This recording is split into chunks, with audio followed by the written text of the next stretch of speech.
Good morning and welcome to our channel. दोस्तों आज का हमारा टॉपिक है स्ट्रेंथ। तो वीडियो को शुरू करने से पहले मैं आपको बता दूं, जो लोग हमारे चैनल पे नए हैं वो चैनल को सब्सक्राइब जरूर कर दें और हाँ, वीडियो को अंत तक देखना मत भूलिएगा क्योंकि वीडियो के अंत में बताएंगे कुछ क्वेश्चंस जो कि एग्जाम में आते रहते हैं। तो आइए शुरू करते हैं स्ट्रेंथ।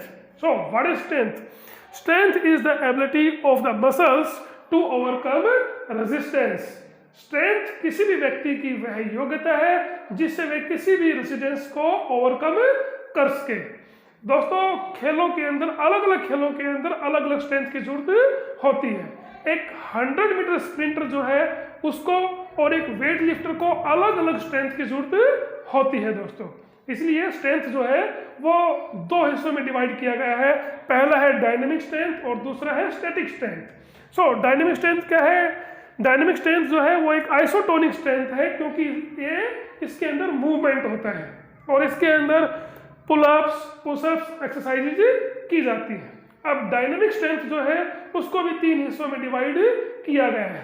पहला है मैक्सिमम स्ट्रेंथ। तो मैक्सिमम स्ट्रेंथ क्या है? Maximum strength is the ability to work against maximum resistance. Maximum strength जो है वो मैक्सिमम रेजिस्टेंस के अगेंस्ट काम करने की योग्यता जो है उसी को हम मैक्सिमम स्ट्रेंथ कहते हैं। दूसरे शब्दों में समझाने की कोशिश करता हूं, जब हमारी मसल्स मैक्सिमम फोर्स को अप्लाई करती है किसी भी एक्टिविटी को परफॉर्म करने के लिए तो वह हमारी मैक्सिमम स्ट्रेंथ कहलाती है। दोस्तों मैक्सिमम स्ट्रेंथ कौन से गेम्स में इस्तेमाल की जाती है? वेट लिफ्टिंग के अंदर मैक्सिमम स्ट्रेंथ का इस्तेमाल होता है, शॉर्ट पुट थ्रो के अंदर, जेवलिन थ्रो के अंदर, हैमर थ्रो के अंदर मैक्सिमम स्ट्रेंथ का इस्तेमाल किया जाता है। दोस्तों अब मैक्सिमम स्ट्रेंथ को इंप्रूव करने के लिए हम लोगों को हाई इंटेंसिटी एक्सरसाइजेज करवानी होती है और वो भी मिनिमम रेपिटेशंस के अंदर। ठीक है, एक एग्जांपल से समझाने की कोशिश करता हूं।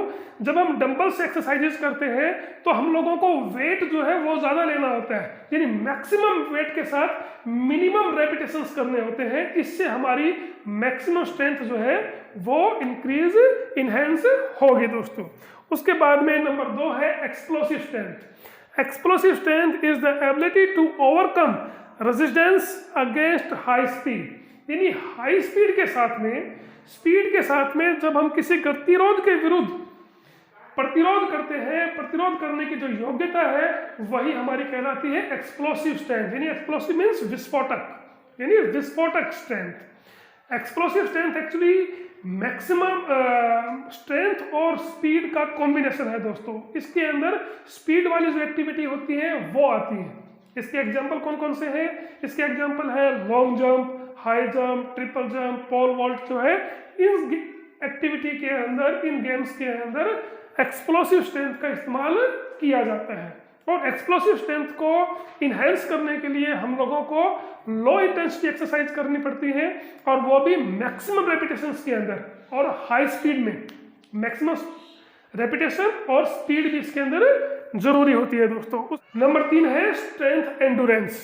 Strength endurance act against resistance under condition of fatigue. इसका मतलब यह है कि हम कितनी देर तक अपनी परफॉर्मेंस को मेंटेन रख सकते हैं in the condition of fatigue, थकावट की कंडीशन के अंदर। जब हम थके हुए होते हैं उसके बावजूद भी अपनी स्ट्रेंथ को मेंटेन रख सकते हैं, वो कहलाता है स्ट्रेंथ एंडुरेंस। एक्चुअली स्ट्रेंथ एंडुरेंस जो है वो स्ट्रेंथ और एंडुरेंस का कॉम्बिनेशन है। दोस्तों अब ये कौन से गेम्स में इस्तेमाल होता है?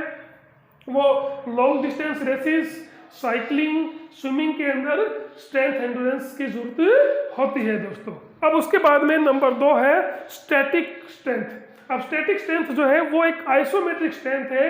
ये विजिबली जो है पॉसिबल नहीं है, दिखाई नहीं देती है। जैसे दीवार को पुश करना, दीवार को धक्का देना, ये विजिबल नहीं है, यानी उसमें दिखाई देता है कि दीवार को धक्का मार रहे हैं लेकिन वर्क जो है वो उसके अंदर दिखाई नहीं देता है। दोस्तों हालांकि रेगुलर एक्सरसाइजेज करें तो इससे मसल्स टोन अप होती है। ठीक है, अब स्ट्रेंथ जो है, इन स्ट्रेंथ को इनहेंस करने के लिए कौन कौन से एक्सरसाइजेज की जाती है? मेथड ऑफ इंप्रूविंग स्ट्रेंथ, यानी किस मेथड के द्वारा हम स्ट्रेंथ को इंप्रूव कर सकते हैं। उसमें सबसे पहले है isometric strength. Isometric strength is not visible directly, क्योंकि ये डायरेक्ट हम लोगों को दिखाई नहीं देती है। जैसे हम दीवार को धक्का मारते हैं लेकिन उसके अंदर जो वर्क है वो दिखाई नहीं देता, क्योंकि दीवार तो हिलेगी नहीं, ठीक है, इसलिए वर्क उसके अंदर दिखाई नहीं देता है। इसमें हमारी मसल्स की लंबाई नहीं बढ़ती है दोस्तों। हाँ, इसमें ट्रिमर जो है हल्का सा कंपन हमारी मसल्स के अंदर होता है, लेकिन हम रेगुलर इस प्रकार की एक्सरसाइजेज करते हैं तो हमारी मसल्स की साइज और शेप जो है वो इंक्रीज होता है दोस्तों। आइसोमेट्रिक जो एक्सरसाइजेज हैं वो एक्चुअली रिहेबिलिटेशंस के लिए पर्पज से डेवलप की गई थी 1953 के अंदर। जो लोग इंजर्ड हो जाते हैं, जो प्लेयर इंजर्ड हो जाते हैं, उनको रिहेबिलिटेट करने के लिए ये एक्सरसाइजेज डेवलप की गई थी दोस्तों, ठीक है। उसके बाद में नंबर 2 है आइसोटोनिक एक्सरसाइजेस। आइसोटोनिक एक्सरसाइजेज जो है ये विजिबली है, इसको डायरेक्ट करने से दिखाई देती हैं एक्सरसाइजेज। अब इस एक्सरसाइजेज के अंदर हमारी मसल्स टोन अप होती है, हमारी मसल्स की फ्लेक्सिबिलिटी बढ़ती है, ठीक है, क्योंकि इसके अंदर मूवमेंट होता है दोस्तों, ठीक। अब इसके अंदर कौन कौन से एक्सरसाइजेज करवाई जा सकती हैं? इसके अंदर एक्सरसाइजेज करवाई जा सकती हैं जो वेट लिफ्टिंग, जो वेट ट्रेनिंग होती है, ये आइसोटोनिक एक्सरसाइजेज के अंदर आती है।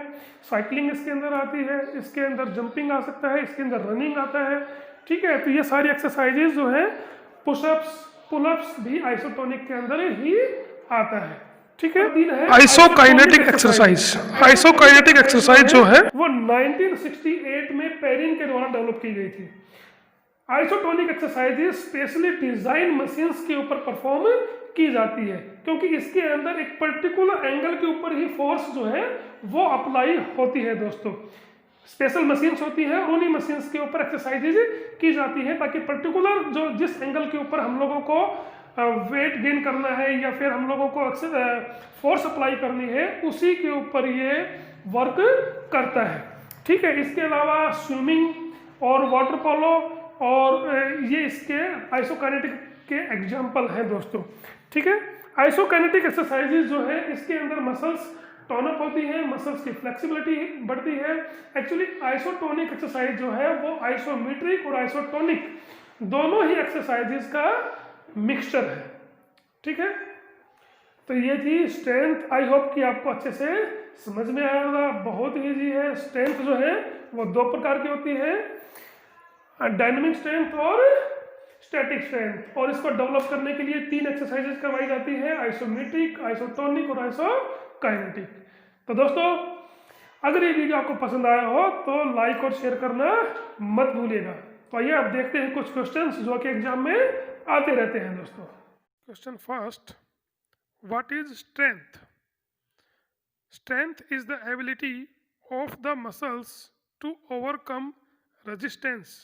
मतलब स्ट्रेंथ किसी भी व्यक्ति की वह एबिलिटी है जिससे वह किसी भी रेजिस्टेंस को ओवरकम कर सके। Question second, explain explosive strength. Answer, explosive strength can be defined as the ability to overcome resistance with high speed. In fact, it is a combination of strength and speed abilities. Explosive strength is generally used in sprint starts, long jump, high jump, triple jump, etc. Question third, explain maximum strength. It is the ability to work against maximum resistance. Maximum strength is usually used in weightlifting, shot put, hammer throw, etc. Question 4, define isometric exercises. Isometric exercises are those exercises which are not visible. In fact, there are no direct movements. In these exercises, work is performed but it is not seen directly. Example, pushing the wall. Question 5th, what is Isotonic exercises. Answer. These are those exercises in which movements can be seen directly. Isotonic exercises tone up the muscles. Muscles become flexible. Length of the muscles can be increased. Example, running, jumping, and weightlifting training, etc.